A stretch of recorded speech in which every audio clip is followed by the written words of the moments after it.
the dust devil that swept through Stein's Pass, New Mexico on that scorching July afternoon in 1887, seemed to carry more than just sand and tumbleweeds. It carried the ghosts of 17 years past, depositing them right on Harrison Cooper's weathered porch in the form of a woman he had spent nearly 2 decades trying to forget.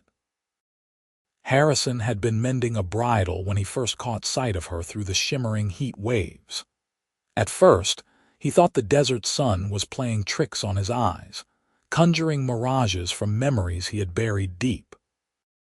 But as the figure drew closer, steadying herself against the wooden railing of his porch, he knew with a certainty that struck him like lightning that this was no illusion.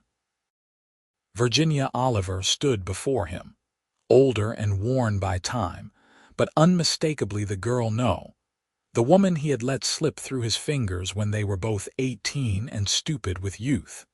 His hands went still on the leather, the bridle dropping to the porch boards with a soft thud.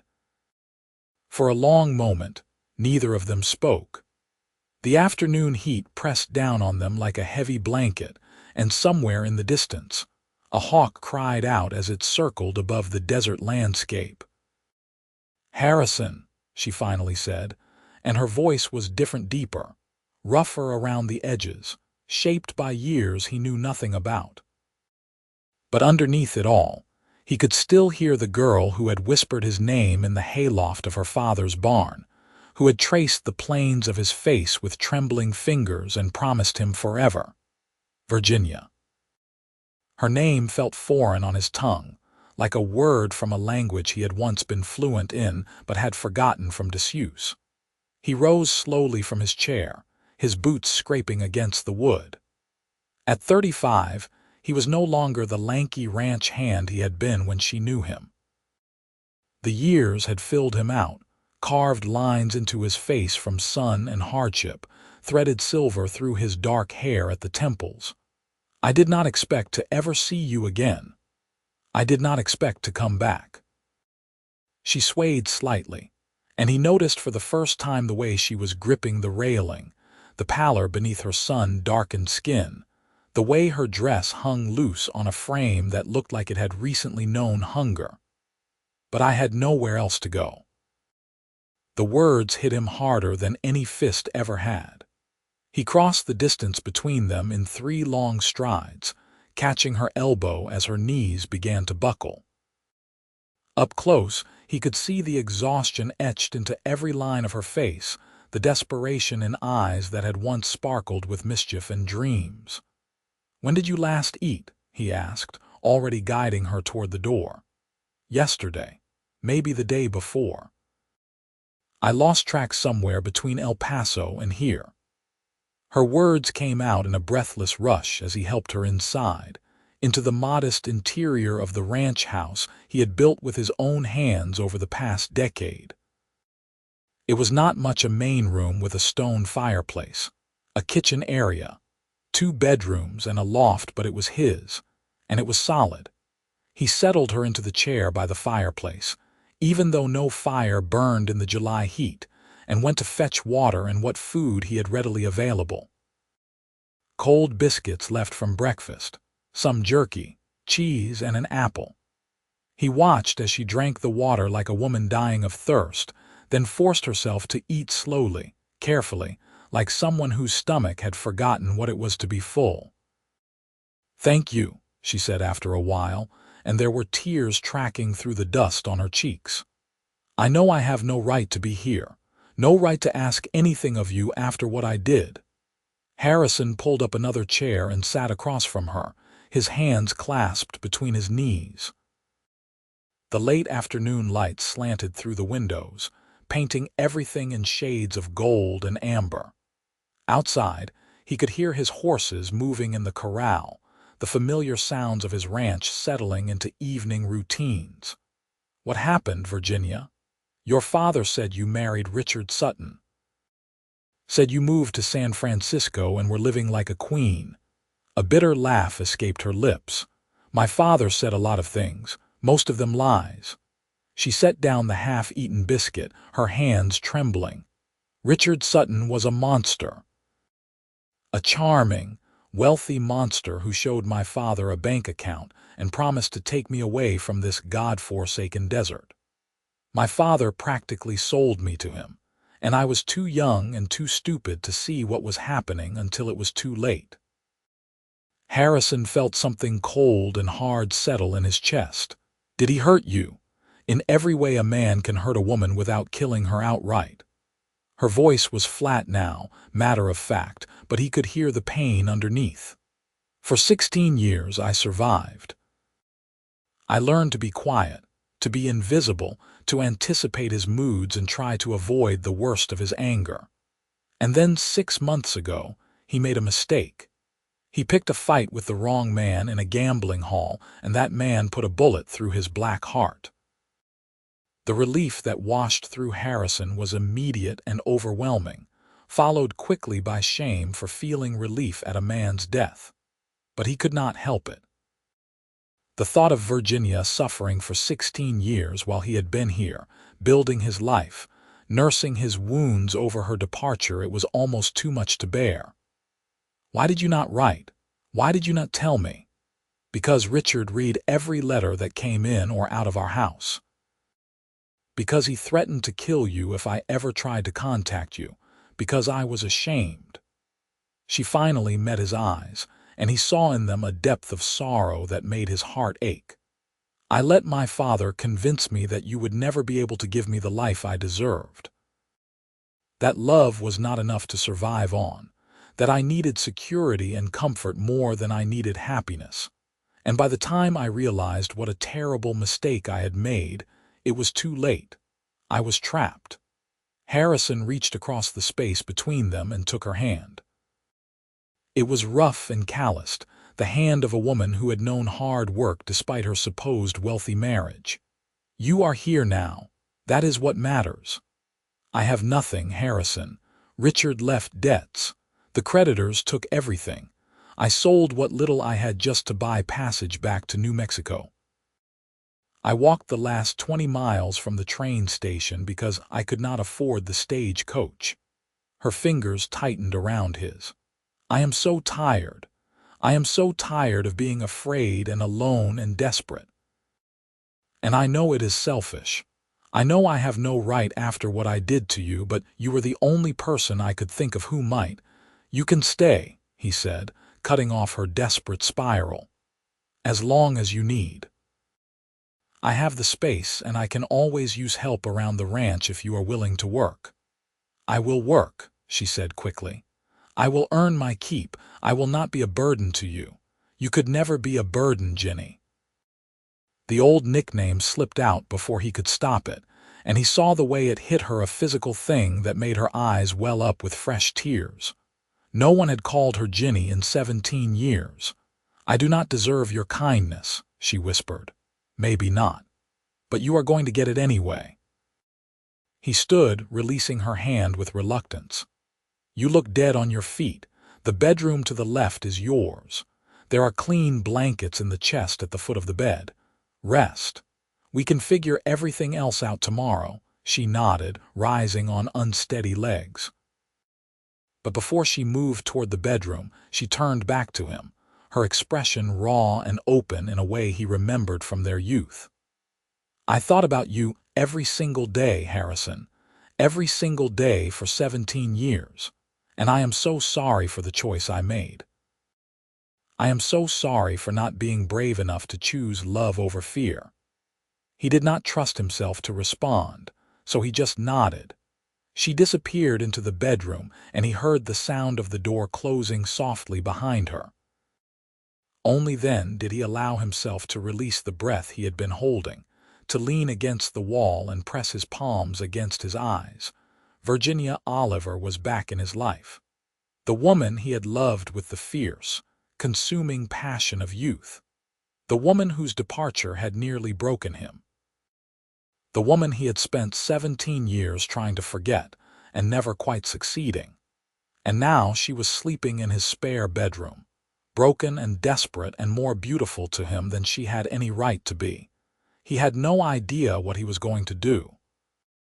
The ranch that Harrison had built was modest by most standards, but it was profitable. He raised horses primarily, with a small herd of cattle and some chickens for eggs. He had 2 hired hands who came during the day, Miguel and his son Carlos, but they lived in town with their family. For the most part, Harrison lived alone and he had grown used to the solitude. It suited him. Or at least, he had convinced himself it suited him, but having Virginia in the house changed everything. He woke before dawn the next morning, as was his habit, and found her already in the kitchen, making coffee. She had found one of his mother's old dresses in the chest. He had kept them even after her death 5 years ago, unable to part with them, and it fit her reasonably well, though she had to pin it in places. "You did not have to get up so early," he said, accepting the cup of coffee she handed him. "I am used to rising early, and I meant what I said about earning my keep." She looked nervous, uncertain of her place here, and he hated seeing her so diminished. The Virginia he remembered had been bold and bright, full of fire and laughter. "Can you ride?" he asked.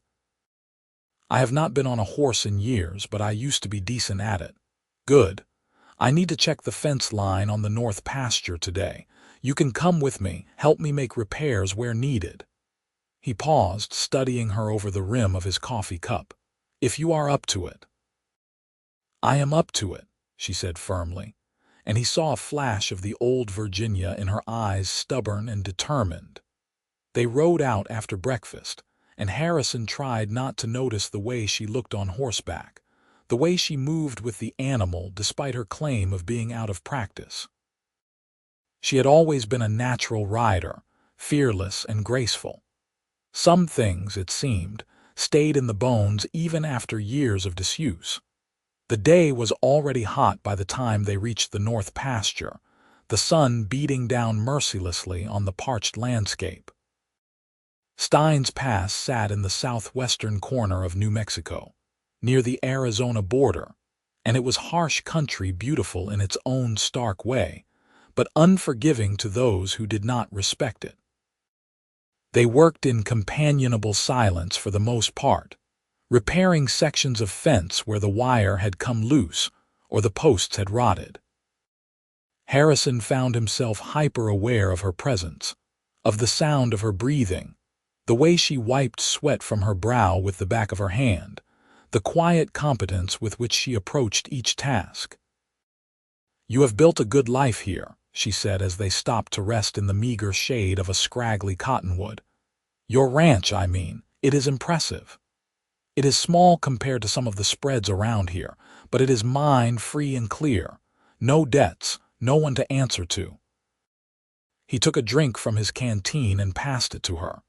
"That means something to me, more than having the biggest ranch or the most cattle. Independence," she said softly. "You always valued that. I had to learn to value it.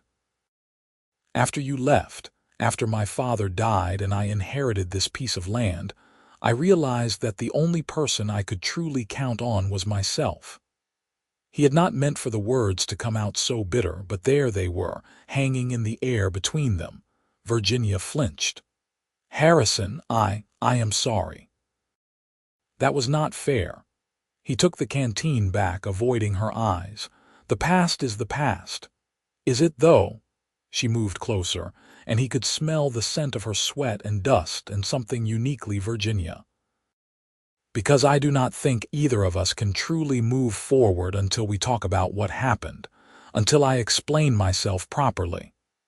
He wanted to refuse, to tell her that explanations would not change anything, but the look in her eyes stopped him. She needed this, he realized, needed him to understand. "Then explain," he said. She took a shaky breath.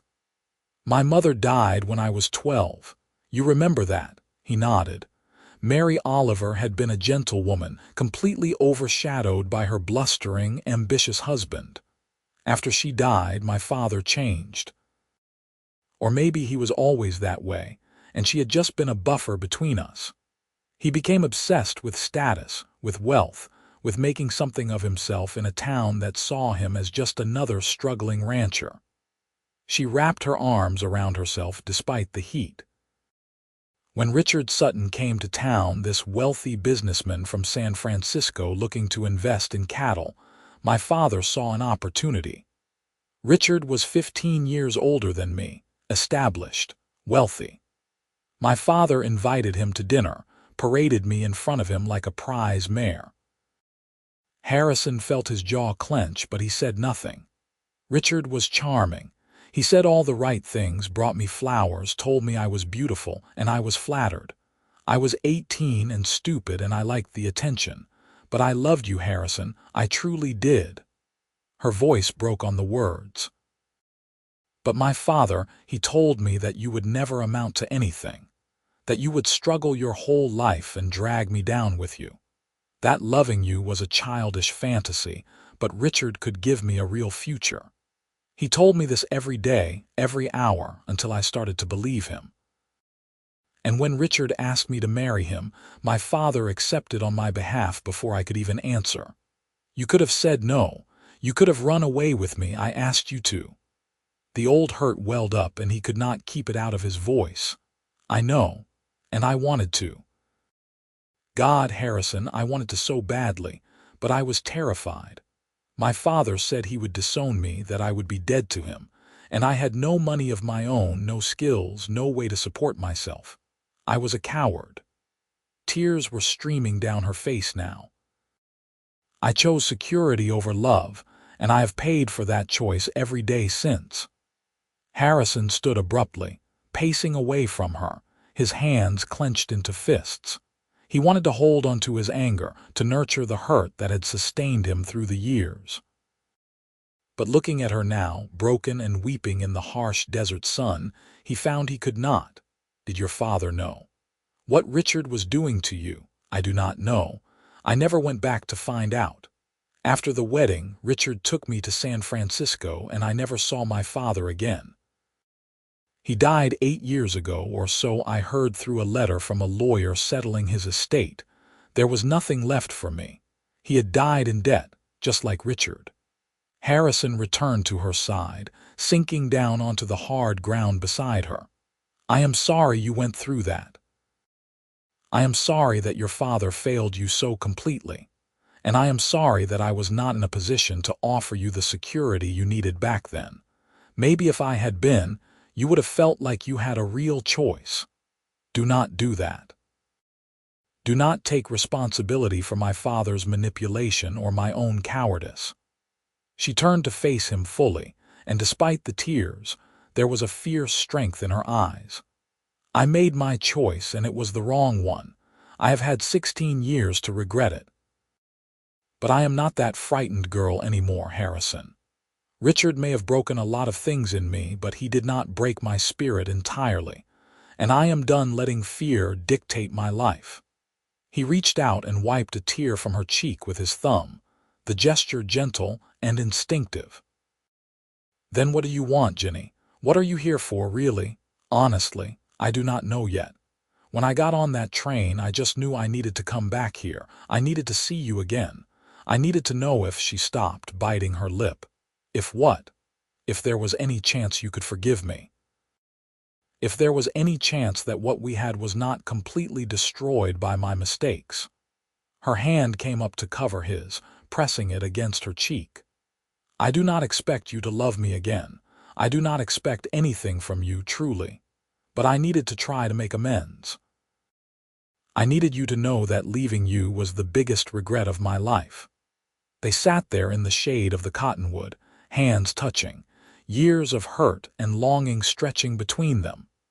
Harrison felt something shift inside his chest, some long frozen part of his heart beginning to thaw. I never stopped, he said quietly, never stopped what? Loving you. I tried. God knows I tried. I courted other women. I told myself I had moved on. But none of them were you. None of them made me feel the way you did. He laughed, but there was no humor in it. 17 years, Jenny. 17 years of being haunted by you. Fresh tears spilled down her cheeks, but she was smiling now, a tremulous, hopeful smile that made her look young again. I love you too. I never stopped either. even when I hated myself for it, even when loving you was the most painful thing in the world because I knew I had thrown it away, I could not stop." He kissed her then, unable to resist the pull any longer. It was not like their kisses as teenagers, clumsy and eager and full of inexperienced passion. This kiss was deeper, sadder, weighted with all the years apart and all the pain they had both endured. But underneath it all was the same connection, the same electric spark that had drawn them together when they were 18 and stupid and thought love could conquer anything. When they finally broke apart, both breathing hard, Harrison rested his forehead against hers. "This is not going to be easy. We are not the same people we were, I know. But I am willing to try if you are. I am willing to do the work, to take the time to earn back your trust." Her hands framed his face, her touch reverent. "I am not afraid anymore, Harrison. Not of hard work, not of struggle, not of building a life from nothing. The only thing I am afraid of is losing you again. Then do not leave. Stay, build a life with me. Not because you are desperate or have nowhere else to go, but because you choose it. Choose me, choose us. I do choose you. I choose us. Today and every day after, I choose you." They sealed the promise with another kiss, and this time there was hope in it, fragile and new, but real nonetheless. The days that followed settled into a rhythm. Virginia threw herself into ranch work with a determination that impressed even Miguel, who had been skeptical about having a city woman underfoot. She mucked stalls, fed chickens, helped with the horses, and learned to rope and brand cattle during the late summer roundup. Her hands, already rough from her years with Richard, grew even more calloused. Her skin darkened from long hours in the sun, and she regained some of the weight she had lost in her desperate journey back to New Mexico. But more than the physical transformation, Harrison watched as her spirit returned. The haunted, desperate look in her eyes gradually faded, replaced by something brighter. She laughed again, really laughed, the sound bubbling up from deep inside her like water from a spring. She sang while she worked, old songs from their childhood. She teased him and argued with him and challenged him, and he found himself falling in love with her all over again. Or maybe he was just falling in love with the woman she had become, the girl he had known tempered by hardship into someone stronger and more resilient. They took things slowly in some ways, quickly in others. She kept sleeping in the spare bedroom, though more than once Harrison woke in the night to find her standing in his doorway, silhouetted by moonlight, as if she needed to reassure herself he was really there. They worked side by side during the day, their hands touching frequently, stolen kisses in the barn or the corral. They talked for hours after dinner, sharing stories of the years apart, his relatively peaceful existence building the ranch, her nightmare marriage to Richard Sutton. She told him things she had never told anyone, about the bruises she had hidden under long sleeves, the broken ribs and black eyes, the constant walking on eggshells waiting for Richard's next explosion.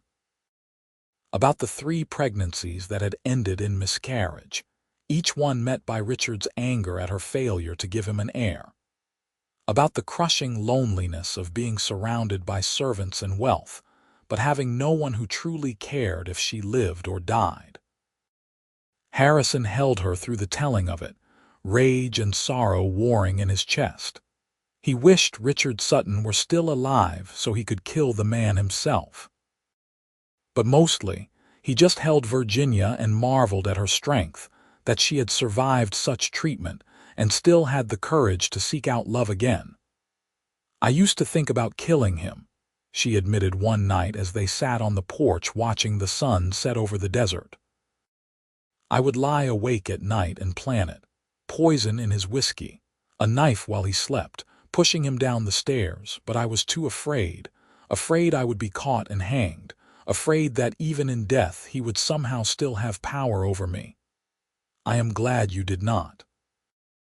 Not because he did not deserve it, but because it would have destroyed you. Harrison pulled her closer, his arm around her shoulders. You are free of him now. He is dead and you are alive, and you get to decide what happens next. I already decided. I am staying here with you. She leaned her head on his shoulder. If you will have me. Ginny, I would have married you the day you showed up on my porch if I thought you were ready for it. She was quiet for a long moment, then, ask me. What? Ask me now. I am ready. Harrison pulled back to look at her, searching her face in the fading light. Are you sure? It has only been 2 months. I do not want you to feel rushed or pressured. I have loved you for 17 years, Harrison Cooper. I do not think that qualifies as rushing. She turned to face him fully, taking both his hands in hers. I know what I want. I know what I am choosing.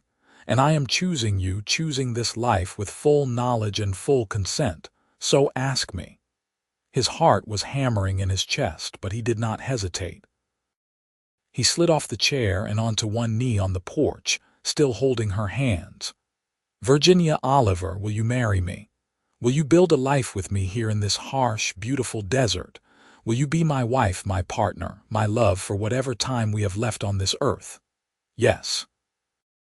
The word came out choked with tears, but she was smiling that brilliant, joyful smile that transformed her entire face. Yes, Harrison. Yes to all of it.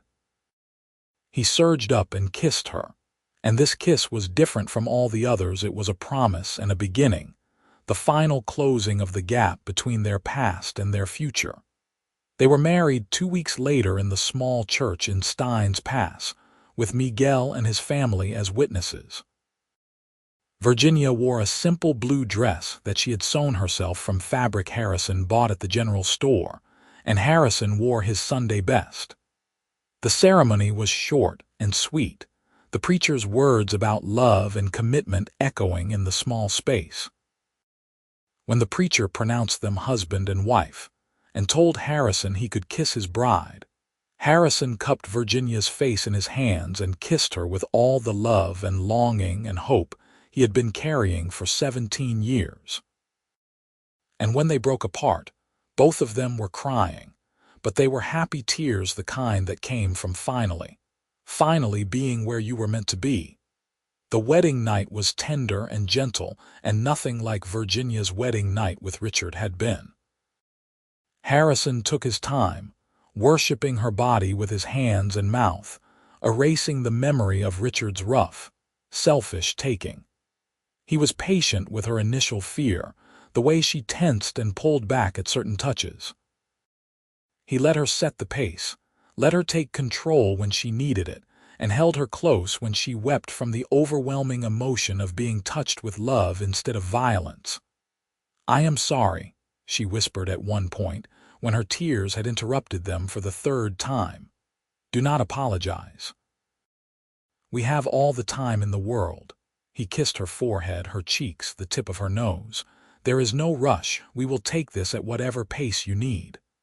I want this. I want you. It is just the fear does not always listen to logic. I know, and I am patient. We will work through it together. And they did. Over the weeks and months that followed, they learned each other's bodies and boundaries, what brought pleasure and what triggered old fears. Virginia grew more confident, more comfortable in her own skin and in their intimacy. And Harrison discovered depths of patience and tenderness he had not known he possessed. Their first winter as a married couple was mild by New Mexico standards, with only a few cold snaps and one brief snowfall that delighted Virginia. She ran outside like a child to catch snowflakes on her tongue, and Harrison watched from the porch, his heart so full he thought it might burst. Come on, she called to him, her arms outstretched and spinning in the falling snow. Dance with me. It is freezing out here and you are going to catch your death, he protested. But he was already walking down the porch steps, drawn to her like he had always been drawn to her, helplessly, hopelessly, completely. She laughed and pulled him into a clumsy waltz there in the snow-dusted yard, humming a tune he half remembered from some dance years ago. They spun and stumbled and laughed, their breath puffing white in the cold air, and Harrison thought he had never been happier in his entire life.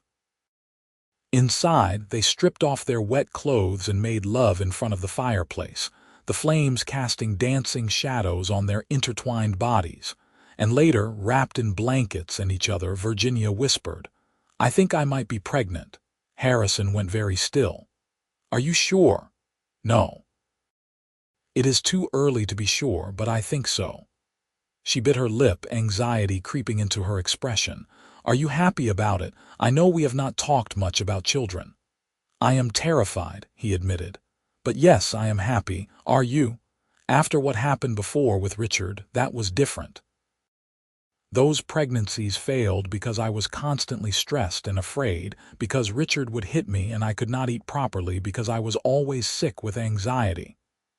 She placed her hand over her still flat stomach. "This feels different. I feel different, healthy, safe, loved. You are loved. So loved." He covered her hand with his own, marveling at the possibility of a life they had created together. "We are going to do this right, Ginny. I am going to take care of you, both of you." She was crying again, but these were happy tears. "I know you will. I trust you." Those 3 words, "I trust you," meant more to Harrison than anything else she could have said. Trust was what Richard Sutton had destroyed in her, piece by piece over 16 years. And now she was offering it to Harrison, freely and fully, and he vowed to himself that he would spend the rest of his life proving himself worthy of that trust. Virginia was indeed pregnant, and as her belly grew round with their child, Harrison found himself falling even deeper in love with her. She bloomed in pregnancy, her skin glowing, her eyes bright with joy and anticipation. She nested, sewing tiny clothes and blankets, preparing the spare bedroom as a nursery. She sang to her growing belly and talked to the baby, telling it stories about its father and the ranch and the life it would have. The pregnancy was not without its difficult moments. Virginia had nightmares sometimes, dreams where Richard was still alive and coming to take the baby away. She had moments of panic where she was convinced something would go wrong, that history would repeat itself. But Harrison was always there, steady and calm, holding her through the fears and reminding her that this time was different.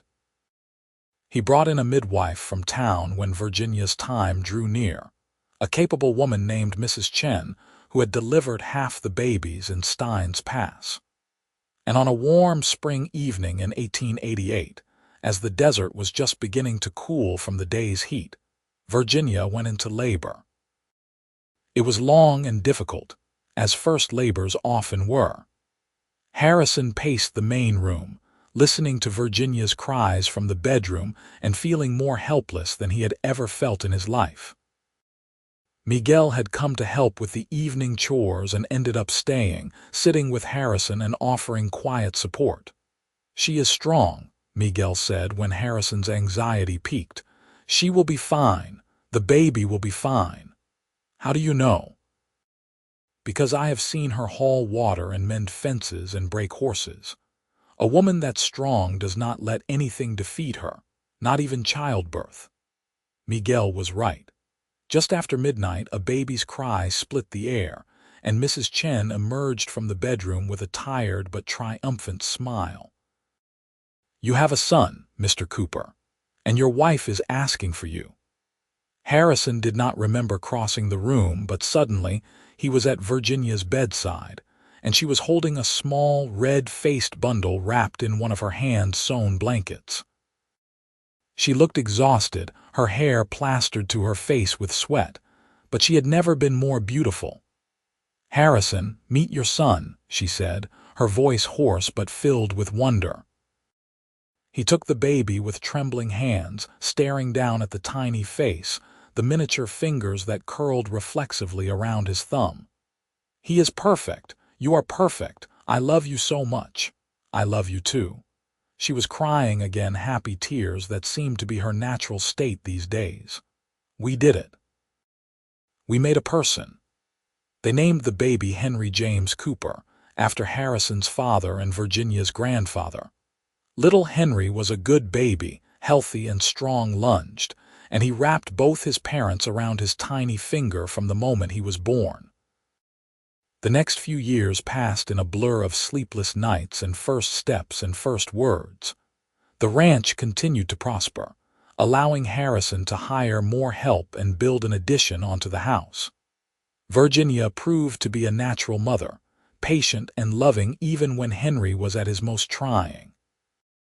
And Harrison discovered reserves of tenderness he had not known he possessed, this tiny human calling him Papa and looking at him like he hung the moon. When Henry was 2, Virginia got pregnant again, and this time the pregnancy was easier, her body knowing what to do. She gave birth to a daughter they named Rose Elizabeth, a tiny, dark-haired beauty who looked exactly like her mother. And 2 years after that came another son, Thomas William, completing their family. Life was not always easy. There were droughts that strained the ranch's resources, illness that swept through the family, the constant challenges of making a living in harsh desert country. But through it all, Harrison and Virginia faced everything together, partners in the truest sense of the word. On their 5th wedding anniversary, Harrison woke early and slipped out of bed, careful not to wake Virginia. He went to the kitchen and made coffee, then carried 2 cups out to the porch to watch the sunrise. A few minutes later, Virginia joined him, wrapping a shawl around her shoulders against the cool morning air. "Could not sleep?" she asked, settling into the chair next to him. "Just thinking, remembering. Good memories or bad, both, I suppose. I was thinking about the day you showed up here, half-starved and desperate, and I was thinking about how far we have come since then." He reached for her hand, lacing their fingers together. 5 years married, 3 children, a life neither of us could have imagined back when we were 18. Do you ever wonder what would have happened if I had been brave enough to say yes when you asked me to run away with you back then? Sometimes. But I think this is how it was meant to be. We were too young then, too naive. We would not have appreciated what we have now if we had not lost it first. He raised her hand to his lips, kissing her knuckles. I would not trade these past 5 years for anything, even if it meant skipping all the pain that came before. I would not either, she admitted. As much as I regret the choices I made, as much as I hate what I went through with Richard, it all led me back to you. And I think I am a better partner to you now than I would have been at 18. I know the value of what we have. I do not take a single day for granted. From inside the house came the sound of one of the children waking, followed by the patter of small feet. A moment later, Henry appeared in the doorway, his hair standing up in all directions, his nightshirt askew. "Papa, Mama, why are you up so early? Just watching the sunrise, son. Come here." Harrison pulled Henry onto his lap, and Virginia wrapped her arm around both of them. They sat together as the sun crept over the horizon, painting the desert in shades of pink and gold, and Harrison felt a peace so profound it brought tears to his eyes. This was what they had fought for. This was what Virginia had crossed a desert to find. This simple moment, a family together, watching a new day begin. The years continued to pass, marked by the rhythms of ranch life and the growing of their children. Henry grew into a serious, responsible boy who followed his father everywhere, eager to learn everything about running the ranch. Rose was bright and curious, with her mother's beauty and her father's stubbornness. And Thomas was the wild child, always getting into mischief, always testing boundaries. Virginia had blossomed fully into the woman she was meant to be. The haunted, broken person who had arrived on Harrison's porch was gone, replaced by someone strong and confident and full of life. She ran the household with quiet competence, kept the ranch books, and had become a respected member of the Steins Pass community. Women who had initially been suspicious of this stranger from San Francisco now sought her out for advice and friendship. She had also become an advocate for women in difficult situations, quietly helping those who came to her with stories similar to her own. More than once, Harrison came home to find a bruised, frightened woman at their kitchen table, drinking coffee while Virginia talked to her in low, urgent tones about options and resources. Virginia never turned anyone away, and she and Harrison had a standing agreement that their home was a safe haven for anyone who needed it. "You are going to get a reputation as a troublemaker," Harrison teased her once after she had helped a young woman leave her abusive husband and get on a train to California where she had family. "Good. Let them think I am a troublemaker. If it means one less woman suffers what I suffered, I will happily be the town troublemaker." Her eyes flashed with the old fire, and Harrison fell in love with her all over again. When their children were old enough to understand, Virginia told them carefully edited versions of her story. She did not go into the worst details, but she wanted them to know where she had come from, what she had survived. She wanted her daughter especially to understand that she had choices, that she should never settle for less than she deserved out of fear or pressure. "Your father and I found our way back to each other, but we lost a lot of years in the process," she told Rose one day when the girl was about 12. "I want you to learn from my mistakes. When you are old enough to think about marriage, choose someone who treats you with respect and kindness. Choose someone who values your mind as much as your face. Choose love, but choose wisely." "Did you not love Papa the first time?" Rose asked, confused. "I loved your father deeply, but I was afraid, and I let that fear make my choices for me.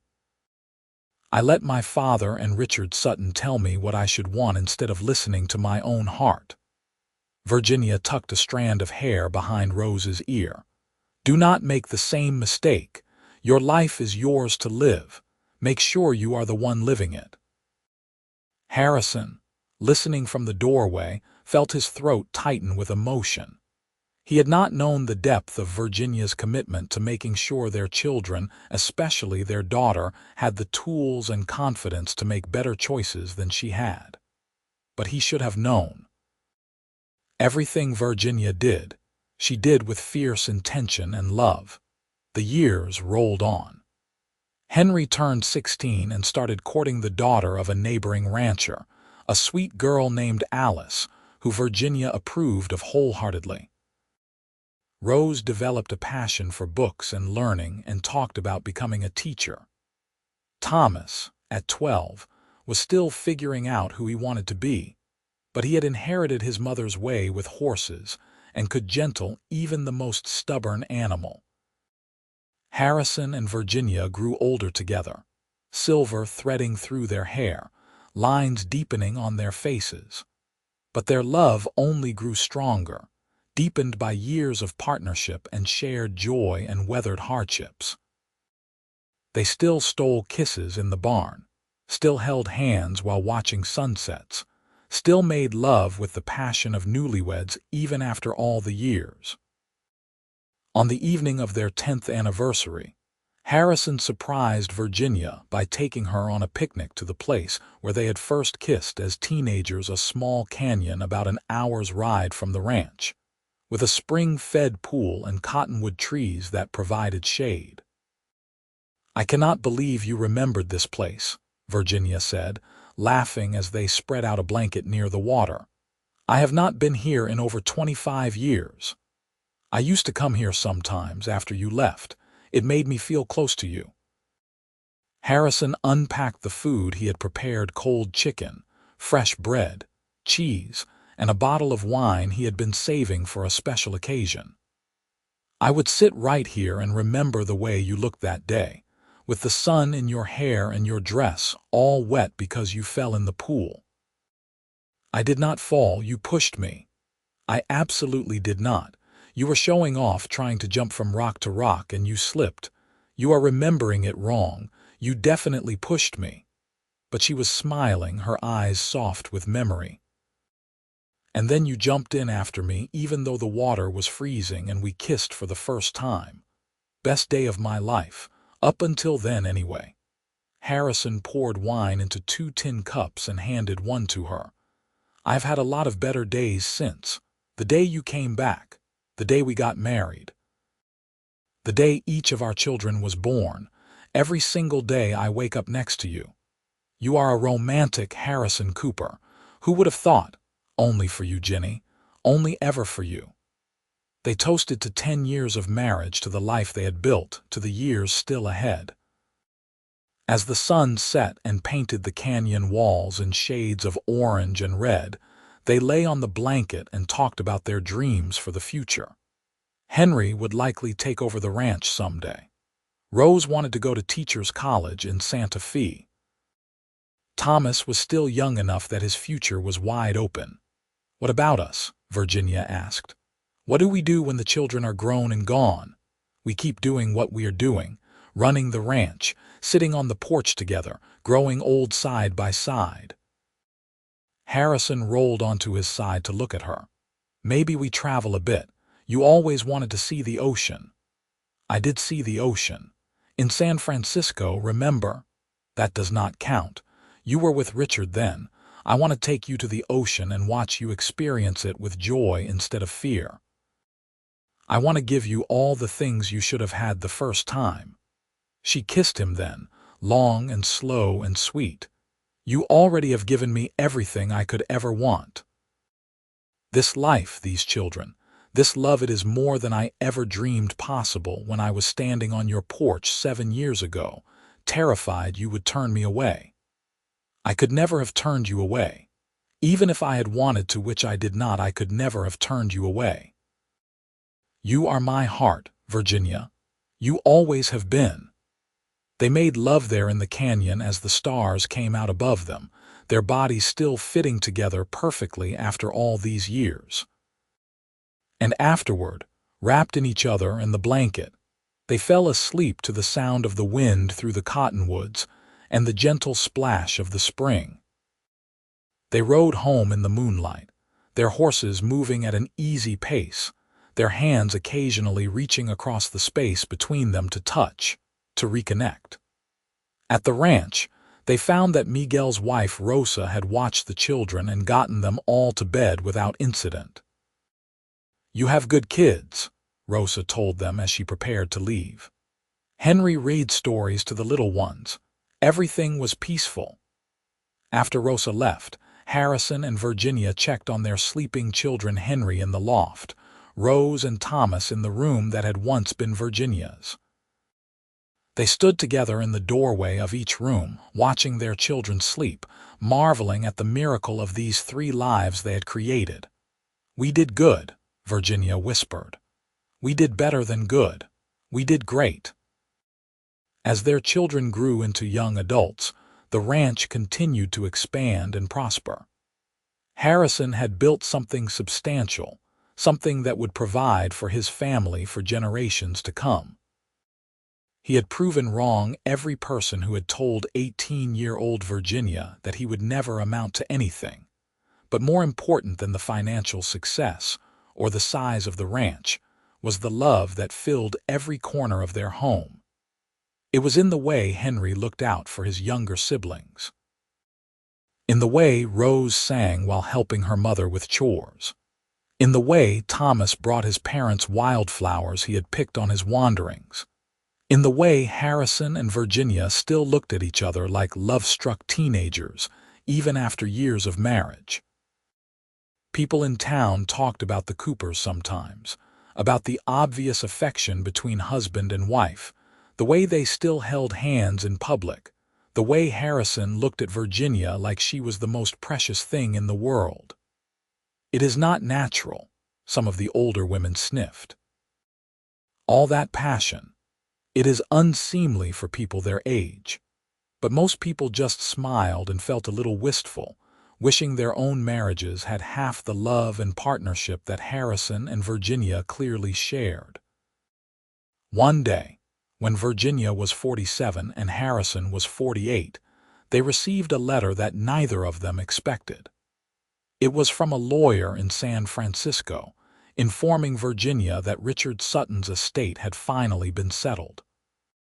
There had been various legal complications, debts to sort through, properties to sell. But after everything was settled, there was a small amount of money left, not a fortune, but not insignificant either. "He owed me this and more," Virginia said, staring at the letter. "But I do not want his money. It feels tainted." "Then we will do something good with it," Harrison suggested.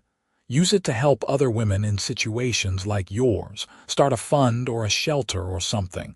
Turn his legacy of cruelty into something positive." Virginia's eyes lit up. "Yes, that is perfect. We could work with the church, set up a fund to help women leave dangerous situations, to help them get back on their feet." And that is exactly what they did. The Virginia Cooper Fund for Women in Need became a quiet but vital resource in Steins Pass and the surrounding communities. It helped pay for train tickets for women fleeing abusive husbands. It provided temporary housing and work for women with nowhere else to go. It educated young women about their rights and options. Virginia threw herself into the work with the same fierce dedication she brought to everything else. She became known throughout the territory as someone who helped women, and she received letters from women across New Mexico and Arizona, thanking her for giving them hope and resources. "You have become a force of nature," Harrison told her one evening as she sat at the kitchen table, writing responses to the latest batch of letters. "I am just doing what I wish someone had done for me, what you did for me." She set down her pen and reached for his hand. "You saved my life, Harrison. You gave me a safe place to heal and rebuild. I am just trying to pass that gift along." "We saved each other," he corrected. "I was just existing before you came back. You gave my life meaning again." Their children grew and left home one by one. Henry married Alice and built a house on the far edge of the ranch property, taking over more and more of the daily operations as Harrison's body began to slow with age. Rose went to teacher's college and came back to teach at the school in Steins Pass, much to everyone's delight. Thomas, the wanderer, spent a few years working on various ranches across the territory before finally settling down in Arizona with a wife he met there. Harrison and Virginia became grandparents, doting on Henry and Alice's children and eagerly awaiting Rose and Thomas to provide more. They slowed down in their work but never stopped entirely. The ranch was in their blood, as was the work of helping others. On their 20th anniversary, Harrison took Virginia back to the canyon with the spring-fed pool. They were both older now, moving a bit slower, but the love between them burned as bright as ever. 20 years, Virginia marveled as they sat by the water. "Sometimes it feels like a lifetime, and sometimes it feels like we just got married yesterday." "You have any regrets?" Harrison asked. She was quiet for a long moment, considering the question seriously. "I regret the years we lost. I regret the pain we both went through, but I do not regret where we ended up, and I do not regret becoming the person I needed to be a good partner to you." "You were always a good partner to me, Ginny, from the moment you came back." "No, I was broken and scared and desperate. You were patient with me while I healed, while I learned to trust again, while I figured out who I was outside of survival mode." She leaned her head on his shoulder. "You gave me the space to become whole again. That is the greatest gift anyone has ever given me."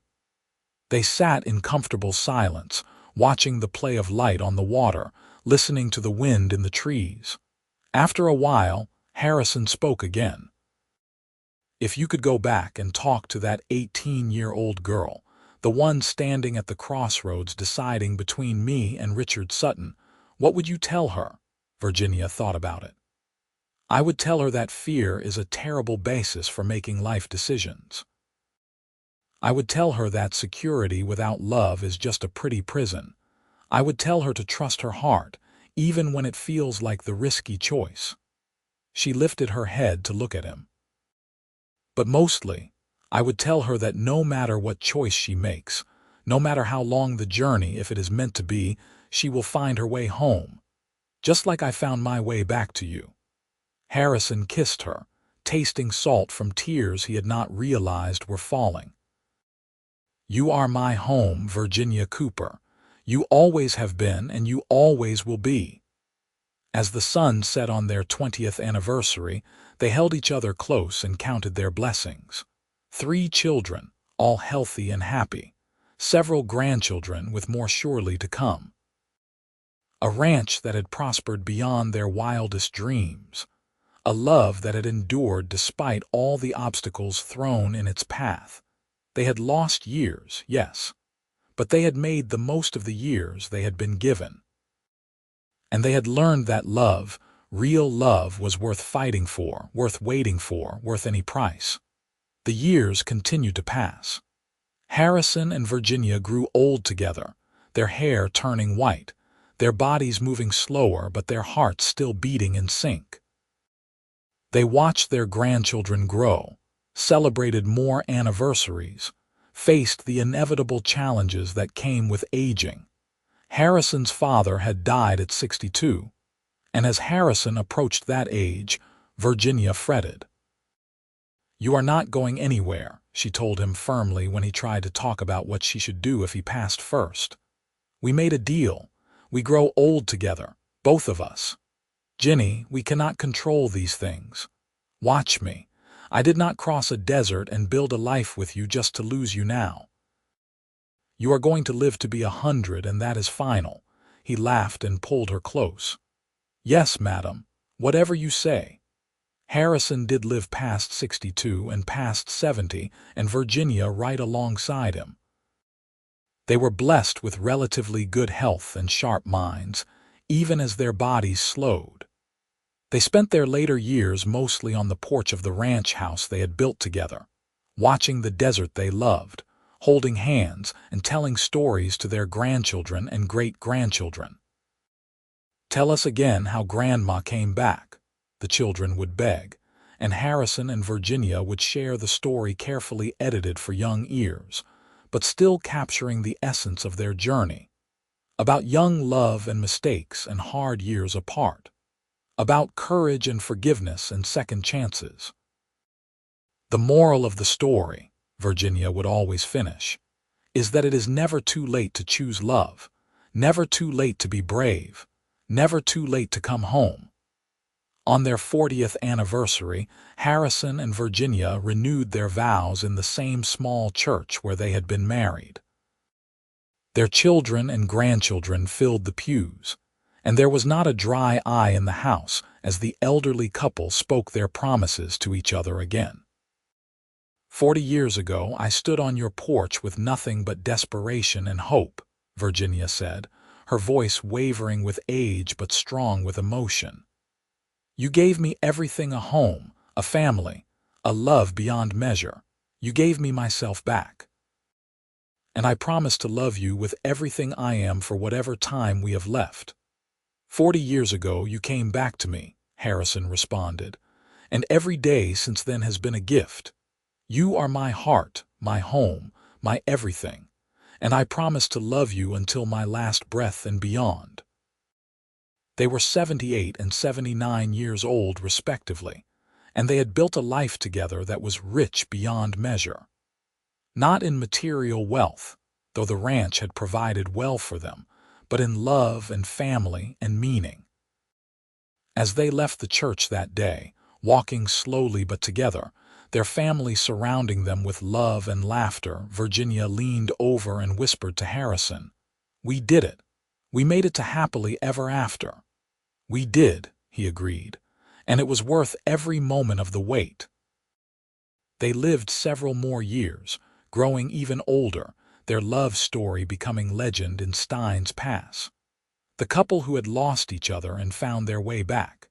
The woman who had crossed the desert for love. The man who had waited and forgiven and built a life worthy of the woman he had never stopped loving. Harrison passed first, peacefully in his sleep at 84, with Virginia holding his hand. She mourned him deeply but without regret, knowing they had made the most of every year they had been given together. "I will see you soon," she promised him at his funeral. "Save a place for me." Virginia lived 2 more years, surrounded by her children and grandchildren and great-grandchildren, all of them carrying pieces of the love story she and Harrison had written together. She spent her final days in the ranch house they had built, in the bed they had shared, looking out the window at the desert she had crossed to come back to him.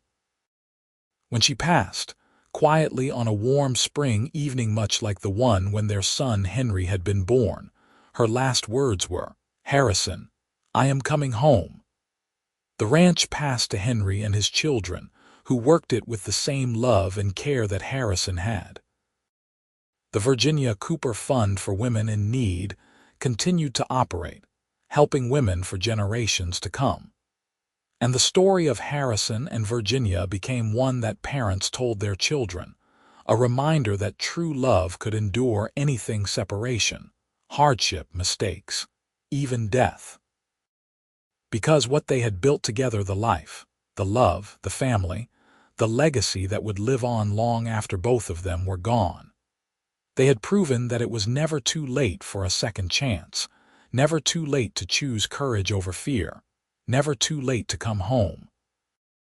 And somewhere, in whatever comes after, Harrison and Virginia were together again, hand in hand, watching over the family they had created and the love story they had written across the harsh, beautiful landscape of the New Mexico desert.